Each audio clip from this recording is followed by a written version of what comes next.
The following is a Comfortably Zoned Radio Network production.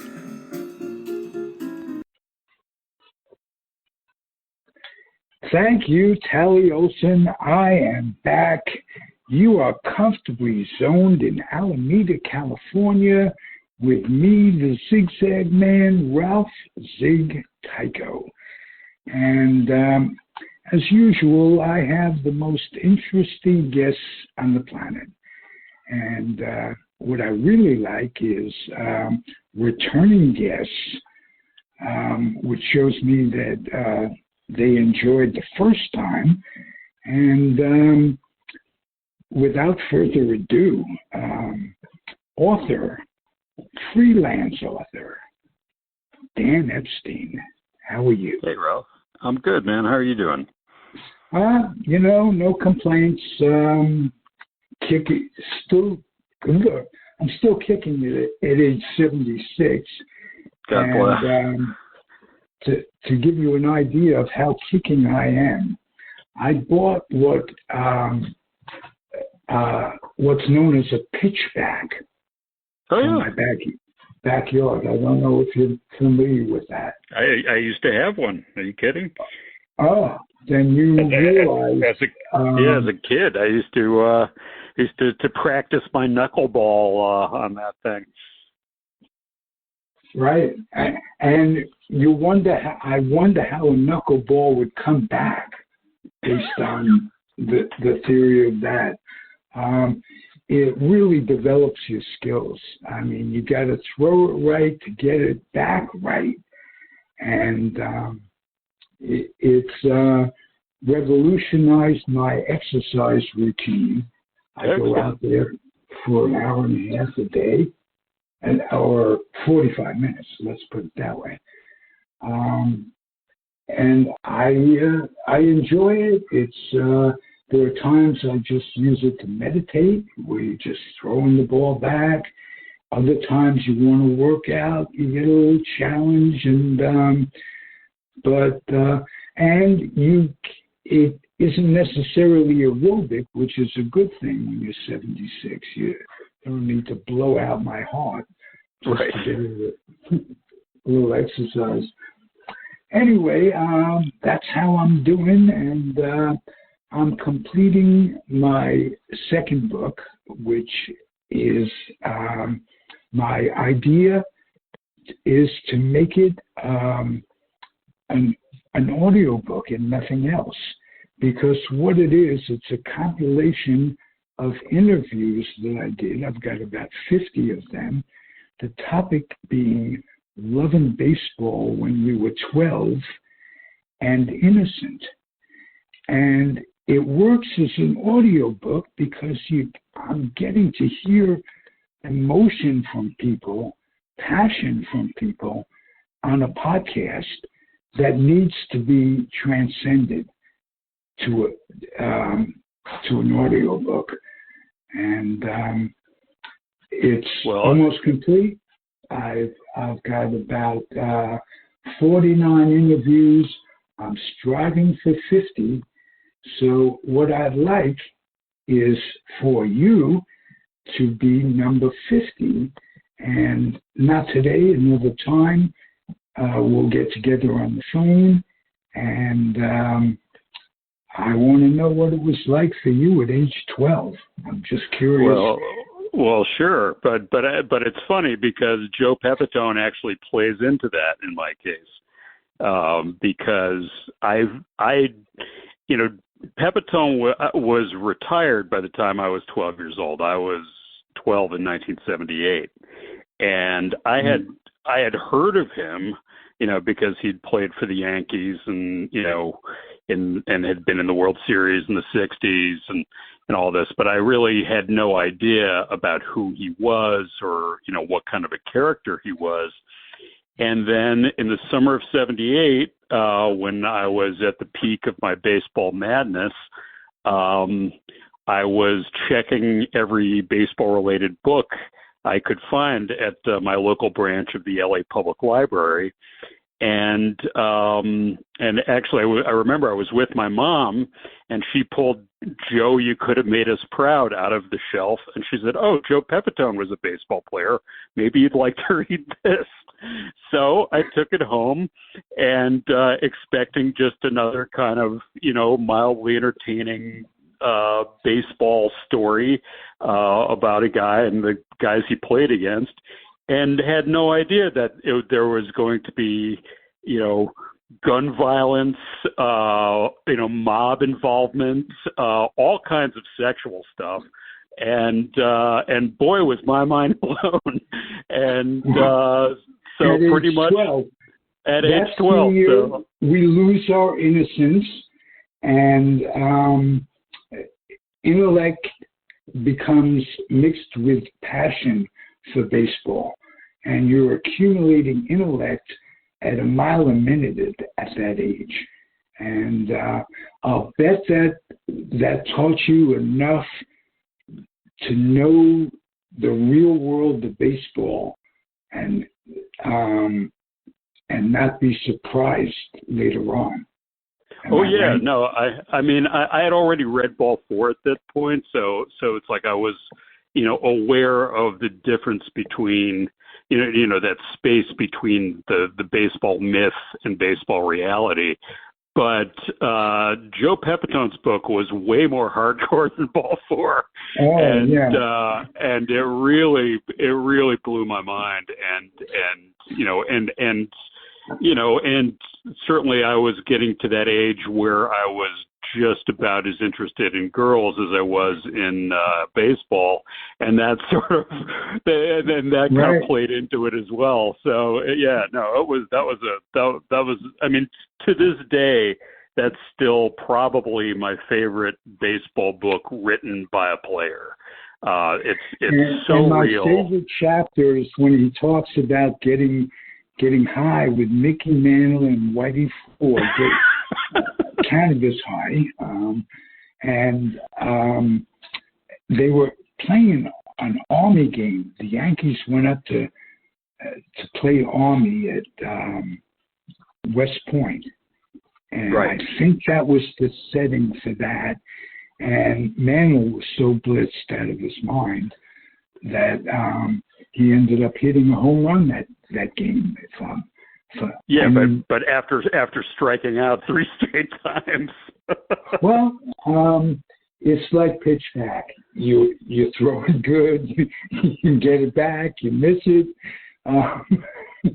Baseball,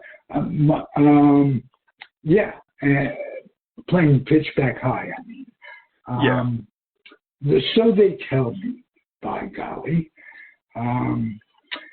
Anyway, you're absolutely right. You wrote the article, a definitive article about him in the Rolling Stone. What did you learn about him that you didn't find out in the book, about him personally, about his, because he was kind of an eclectic guy. He was complicated. He was very complicated, and and I knew that going in. But it's. I mean, there are certain things I learned that just like factual stuff, like about how when he was playing with the Cubs, the bleacher bums used to like wad up drugs in like tinfoil pouches or sandwich bags and throw them to him when he was playing the outfield, and he would then pick them up and stash them in the ivy, and would then when the game was long over, he would then like sneak out of the clubhouse and go extricate the gifts from the ivy. So there was stuff like that. What's that kind I of learned. funny, I met Hank Sauer back in the day, and Hank Sauer played with the Cubs and was a real hero in Chicago. Yep. And they would throw him bubble gum that he would put in the ivy and save for later. That's a reflection of how times changed Yes, they were throwing cocaine to Joe, and he was saving that for later. so I mean, so that kind of stuff. But also, you know, it was just really interesting to talk to him and see like what. I mean, he you know was very aware of how much he'd screwed up in his life and how many, you know, whether it's his relationships or his career. You know, he was not defensive at all about that. He was not, you know, he, you know, there was a sadness about it, but there was also kind of like, he still had his sense of humor about it. You know, it's just kind of like, well, you know, what could I do? This is who I am. This is the life that, you know, I was born into. And, you know, I mean, he was obviously really scarred by his, you know, from his upbringing. And you know, with a very hard-nosed dad in, you know, an Italian community in Brooklyn, and, you know, really kind of, I mean, you can get into all kinds of stuff about like the toxic masculinity of that scenario and how, you know, Joe, who was basically like a sweet, sensitive kid, got, you know, really, you know, that was not a good environment for him. But, you know, so it was really interesting to talk to him and just like, you know, see like what kind of, you know, what a sweet, empathetic guy he was, but also like how, you know, he was still struggling. I mean, this was like 7 years ago, like, you know, so he would have been in his mid 70s and he was still really kind of struggling with, you know, his legacy and what he'd done and the damage he'd caused, and, you know, was trying to kind of get to a place of peace with it, I guess.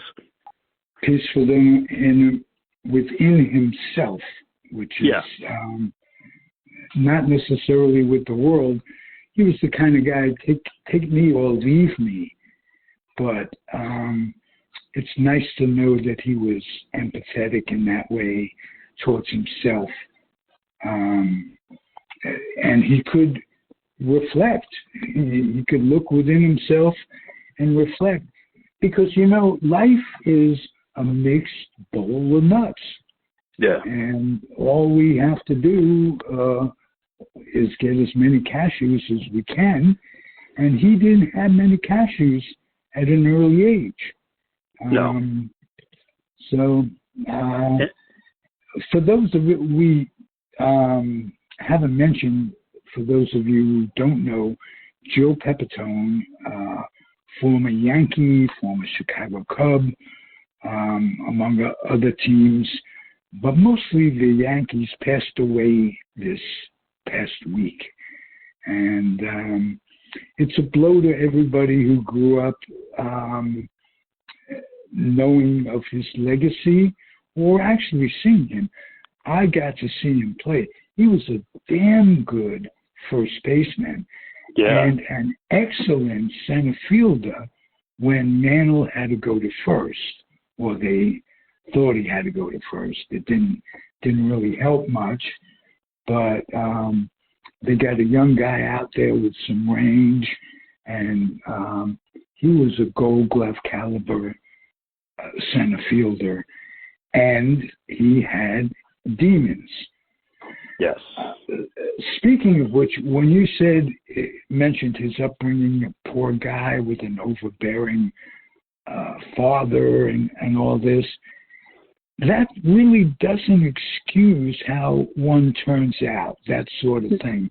Because the first thing I thought of was the Torrey brothers, who grew up in Brooklyn in poverty with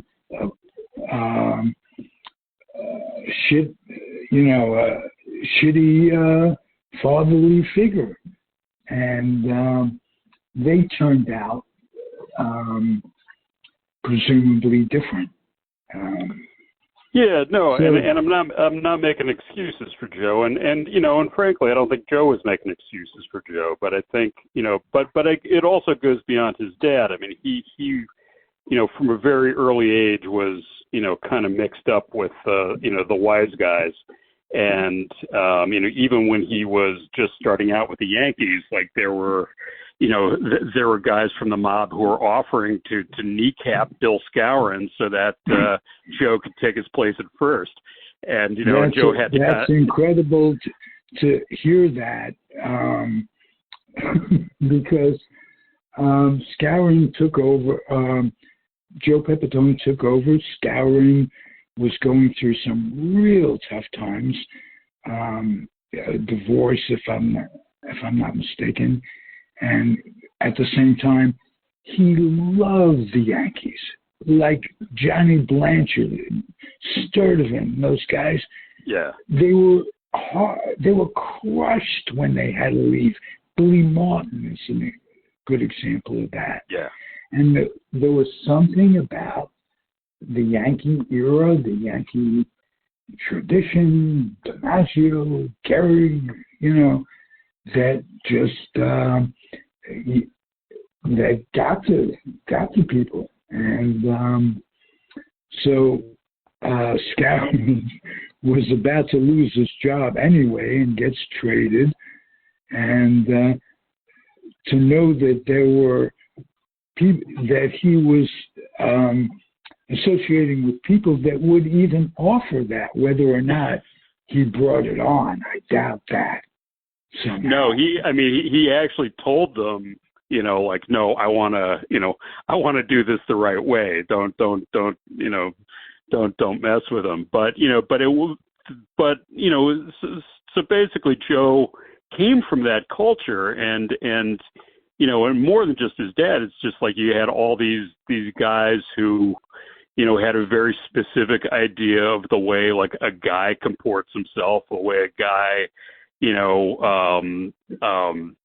kind of puts on a show when he goes out to a nightclub or a restaurant, and Ron Bloomberg, who I did a book with on Thurman Munson, told me a story about like how he knew Joe a bit in his early Yankee days, and just like, and he made the mistake of going out with him once, and it's just like it was such a circus that like you really just didn't want to hang out with him, because you didn't know who else was going to show up at the table. You didn't know what kind of trouble was going to occur, and of course Joe was always like putting on a show, trying to impress people, picking up everybody's tab, going broke in the process.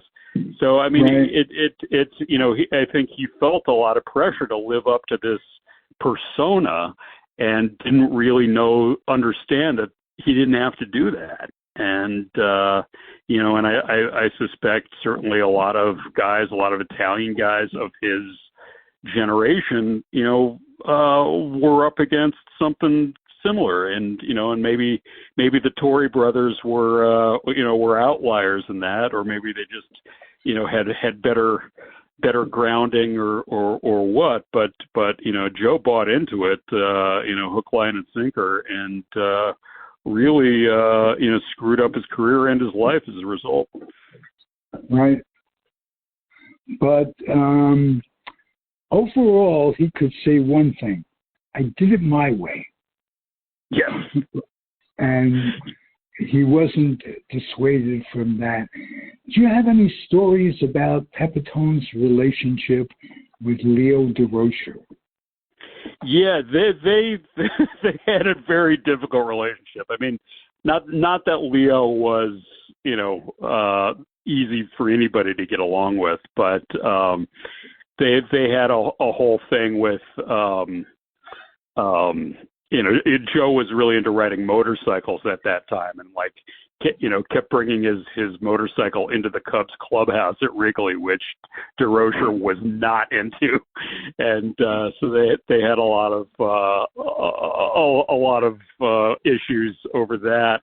And then there was the whole thing where Joe was already in some financial trouble at this point, and so was trying to get the Cubs to pay him more money so he could both pay off some of his debts and live the lifestyle that he was accustomed to by this point. And when the Cubs management, who are of course not known for being exceptionally generous with their money, kind of balked at that, then he started, acting out. He was not showing up for games. There was that period where he opened a bar on Division Street in Chicago, Joe Pepitone's thing, and where he decided, that's it. I'm retiring for baseball. I'm just going to be a nightclub owner.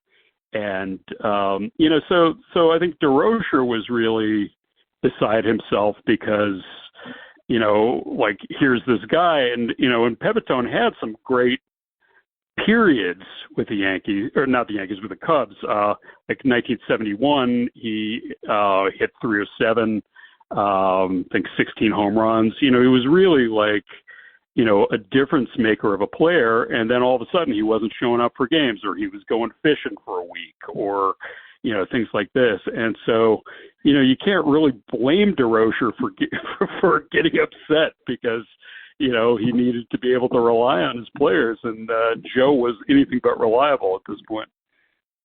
Well, as you know, Leo DeRocher fit the category of Joe Pepitone in his time. He frustrated a lot of managers, not a lot of managers, but Branch Rickey.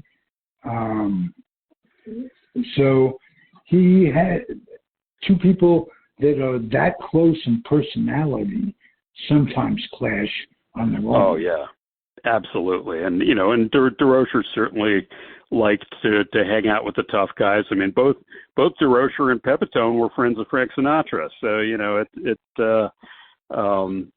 there's definitely a lot of common ground there. Yeah. What do you miss about the days? I'm going to segue a little bit. You wrote an iconic book on baseball, Funky Hair. And, Big Hair. And Big Hair and Plastic Grass. It was the story of the 70s. And at that time, incredible changes were going on, not just in baseball, but in society. We'd been through, or in the middle of Vietnam at the beginning of the 70s. And were there times in those days that you miss now? Oh, yeah. I miss... Were there times that you ever heard a more poorly phrased question? You've been on, but you know what I mean. Yeah, no, well, for one thing, that was the era that I fell in love with baseball in. So, I think there is and I wrote this in Big Hair and Plastic Grass, where that, I think that there is that tendency, and this goes along with your 12-year-old theory, which is that era when you first really fall hard for the game is always going to be your golden era, and so for me it was the 70s. And one of the reasons I wrote that book was I felt like that period had been kind of overlooked by a lot of baseball historians. Despite the fact that there were so many important changes that happened in the game and so many iconic players who were part of it during the 70s. But the thing was that it was weird. It didn't fit the narrative of the 50s and the 60s. And there were all kinds of social change elements that were coming into the game or that the game was reflecting, whether it was, the way the players were wearing their hair, or whether it was, the colorful polyester uniforms, or free agency itself. Yeah, free agency itself, which is still like a major, has a major impact on the game, and that started in the 70s. So I felt that a book needed to be written to really kind of put all that, in perspective and in context, but also to celebrate it, because I felt that the few times, I would see things like in Ken Burns' documentary, baseball, like, it was, the 70s were just like kind of a quick pit stop on the way to the 80s. It was like, okay, Frank, Hank Aaron hits, breaks Babe Ruth's record.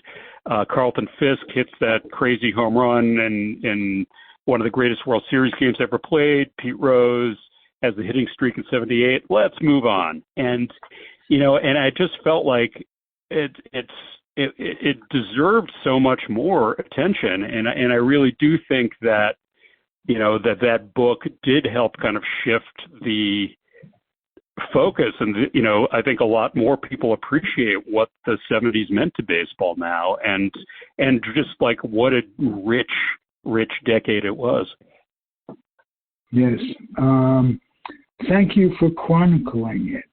I appreciate it. As a baseball fan, it is right up there. And there are a number of books, I must say, but the number isn't as you're included in that number, and it isn't that great a number. I mean, between you and Peter Golenbach and a number of others, for my reading, Jim Brosnan when I was a kid. Oh yeah, those are great books. And you talk about how baseball and life are the same. He writes of the time when he's down in the St. Louis bullpen, and he looks out, and there comes his wife and his baby in arms. And there's a game going on. And she comes down to the railing and says, "You take him. I can't take him anymore." So it humanized to me at maybe age 12 when I was reading that book. It made me realize that these people are not APA cards or Stratomatic cards and stuff. They're human beings just doing doing their thing, their only talent sometimes. And that life has got to get in the way, good, bad, and ugly. Absolutely. So I'd just like to say, I'm going to miss Joe Pepitone for the memory that in 1969, my podcast partner, Jack DeGraw, was at the doubleheader when Pepe hit a home run each game and they won each game. Nice. And my grandfather was very old, and there were very few things that made him happy at that age. Just because of what he was going through physically, just getting old. Yeah. And I remember talking to him on the phone from California shortly after I got out of the Air Force, shortly after I decided to stay in California, and shortly before he died.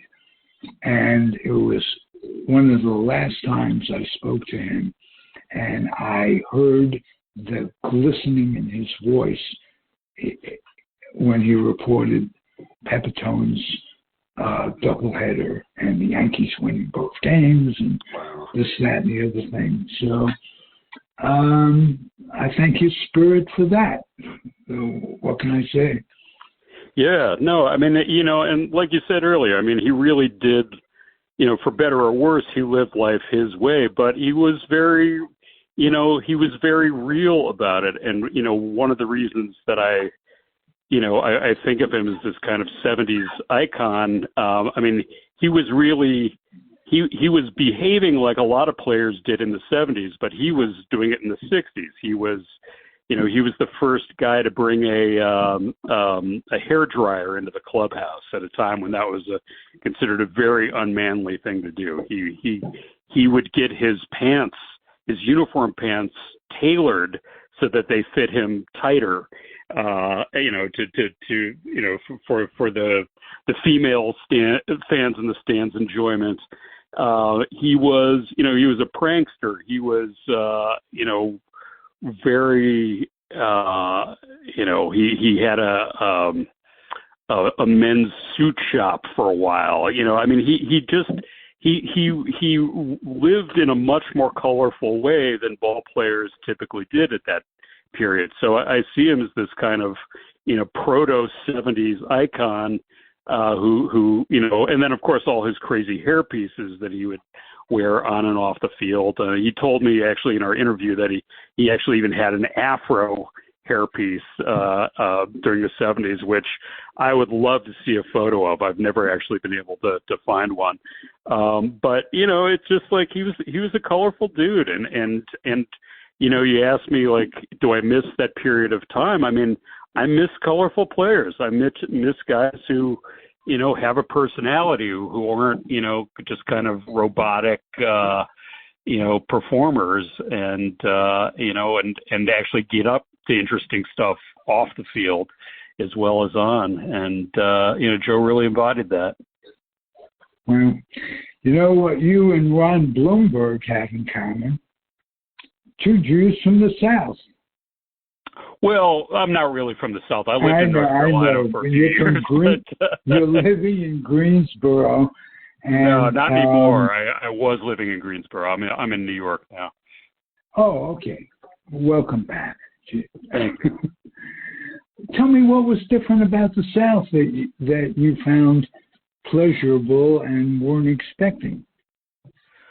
Well, it's a good question. I mean, I used to spend a lot of summers in Alabama when I was a kid. My grandfather was the dean of the School of Social Work at University of Alabama in Tuscaloosa. So, so it wasn't like I was stranger to the South, and certainly North Carolina was much less quote unquote Southern than Alabama. And maybe that's it. Maybe, North Carolina, everybody in my family seemed to think that that there were going to be cross burnings on my lawn when I moved to North Carolina. But, in reality, North Carolina is a very, at least in the larger cities, is pretty progressive. It's pretty, what's the term I'm looking for? It's very diverse culturally, and you get out to the sticks, and then it's a little more the meth labs and Trump flags, but. In Greensboro's a college town, and with a long history of civil rights activism, and going back to before the Civil War. I mean, it was a big Quaker town, and the Quakers were very involved in the abolitionist movement. So I think it's I always hate it when people try to stereotype a particular state or a particular region in a certain way, because it's not a monoculture. There's all kinds of people, there's all kinds of things going on, and North Carolina is a very very fascinating, beautiful state, and if I hadn't gotten divorced, I probably would be there now. Okay. What brought you back to New York? My dad's in New York City and my mom's in Kingston, and I just thought at this point in my life and at this point in their lives, I wanted to be closer to them. Good. Be healthy and be happy, whatever you do. Thank you. You're a terrific guest, and I'm honored that you come back. Well, I was honored to be asked, Ralph. Thanks so much for having me. All right, Dan. Dan Epstein, Comfortably Zoned Radio. I'm Ralph Tycho, the weak link of it all, but I am a damn good producer sometimes, as witnessed by a terrific interview. Great. Again, I thank you. Thank you all for listening. Stay well, sei gesund, and adios and happy trails. Right on, Ralph. Have a good one. Adios. The proceeding has been a Comfortably Zoned network production. You are advised to keep your dreams wet, your humor dry, your children and grandchildren out of military recruiting offices and off the laps of clerics who wear dresses. Thank you for listening, everyone. Happy trails.